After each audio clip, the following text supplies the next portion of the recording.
Alright, so today we're going to take a look at campaign farmers. Now, one of the things that you're going to do in Raid a lot, and I mean thousands of times, is to farm the campaigns, first of all, to upgrade your champions, obviously. Then you also have to contend with all the dailies, where you have to beat the campaign like 5, 6 times, 7 times actually, a day to complete all of the daily quests. And this is something that initially you're just going to do with any champion that does the trick, anyone that can farm it properly. But eventually you want to progress into having a dedicated campaign farmer that can do the entire thing in under 10 seconds, or at least around 10 seconds. Saves you a ton of time, makes things a little bit easier, and it just makes things in general a lot more easy in the long run, because you have your one champion that just deals with the campaign, you set him up once, and that's basically it.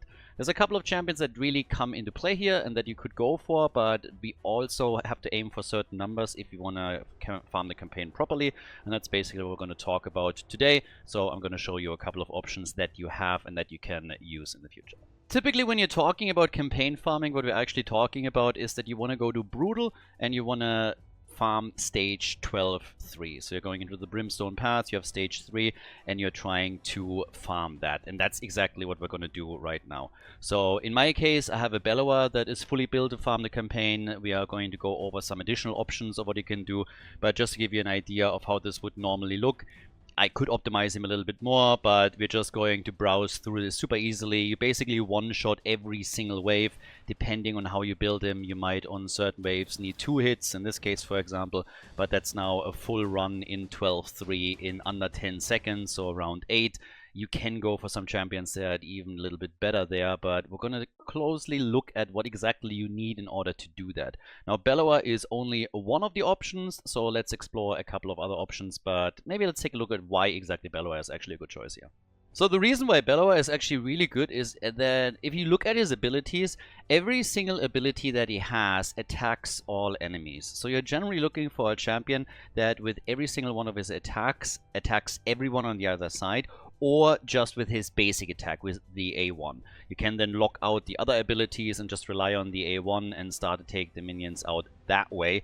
Fellhound is another fantastic example of that, and we're going to dive into this a little bit later. But if you're looking at the stats right now, so in my case I now have a speed of 205. This is roughly the speed that you need to reach if you are going through a 2-shot build. So you have 2 different options. You can either go for a champion that is slower. You can have him at roughly 100 to 103 speed, but then he needs to have a lot more crit damage in order to really one-shot every single wave.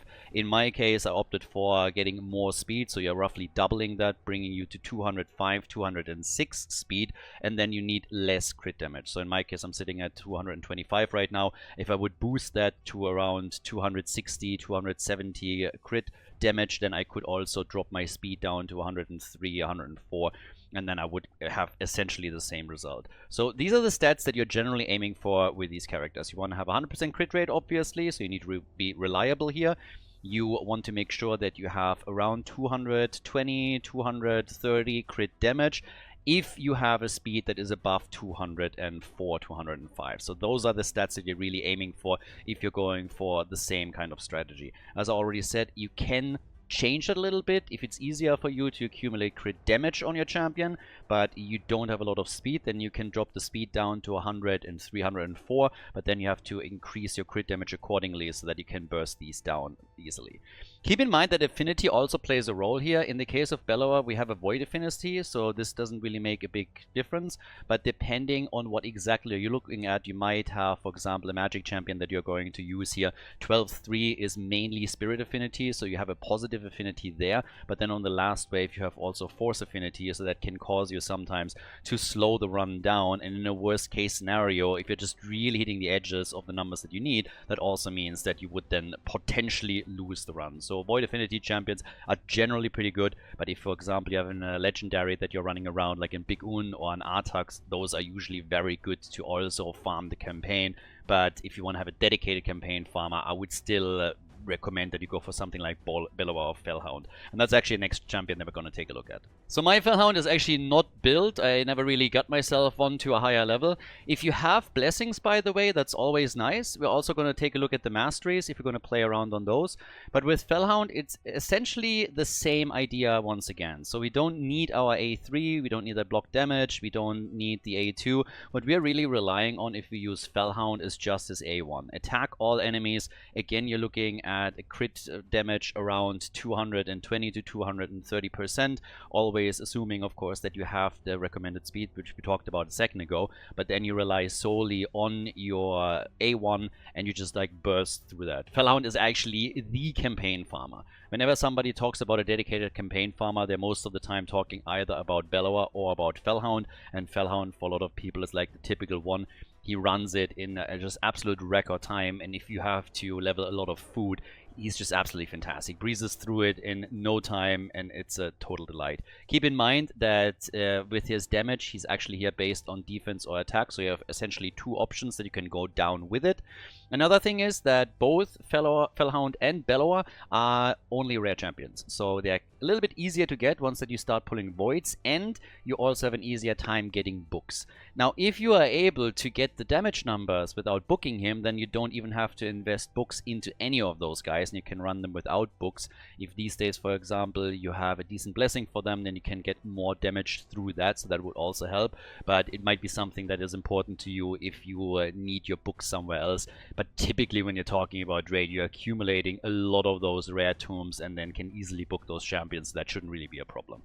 Let's take also a look at some of the actual masteries that you need. Once again, we find ourselves there in a situation where you might not even have to get any masteries. If you have gear that is good enough, you might be able to do without them. But let's take a look at some of the typical masteries that you're aiming for when you're playing with a dedicated campaign farmer and you're actually willing to invest into masteries as well. So this is actually a little bit embarrassing because I just took a look at the masteries that I have for my Bellower, and I realized that the masteries aren't even completely set up for a campaign farmer.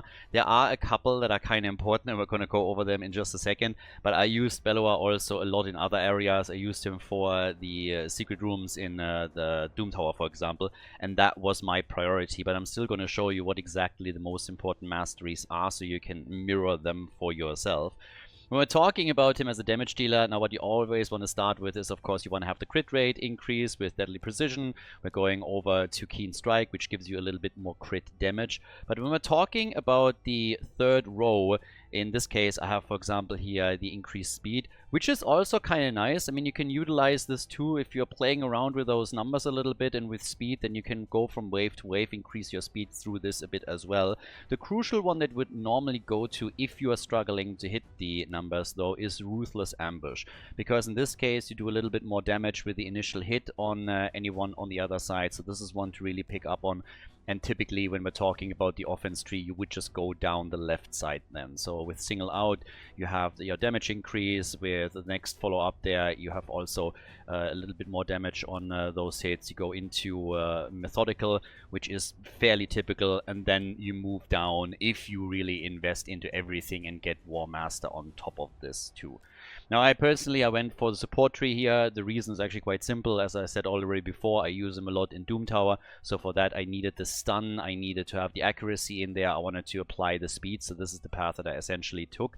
One that is, I guess, a little bit important is that you go for Lore of Steel, depending on what kind of items you're equipping. If, for example, you are initially struggling to get those speeds and use a couple of speed sets, that can also help to boost your speed even further. So Lore of Steel would be a pretty important one to get here. And I guess we can also play around with Evil Eye just to get a bit of turn meter reduction on the other side. So those are essentially just like the key ones that you're talking about. You want to do more damage with your initial hit, and then also you want to benefit with Lore of Steel from the stats boni that you get through your items. But as I already pointed out before, the raw numbers of what we're talking about here, just taking another look at this, you want to have him at 205, 206 speed, and you want to have above 220% of crit damage. Keep in mind that obviously the attack also plays a role here, so you need to tweak those stats a little bit, and you can again experiment a little bit with the runs until you are at a point where you get him exactly where you need him to be.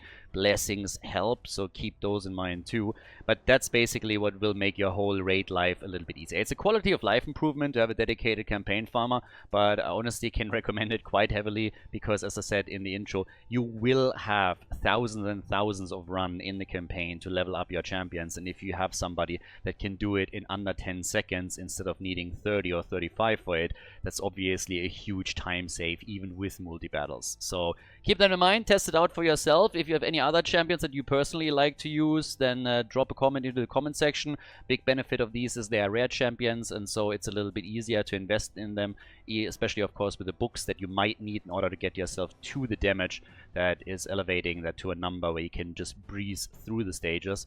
But that's it for today. So if you learned something, if you liked the video, and if you think this gave you a bit of additional info that you might not have had, then give it a thumbs up, and I hope to see all of you in the next one. Have a great day.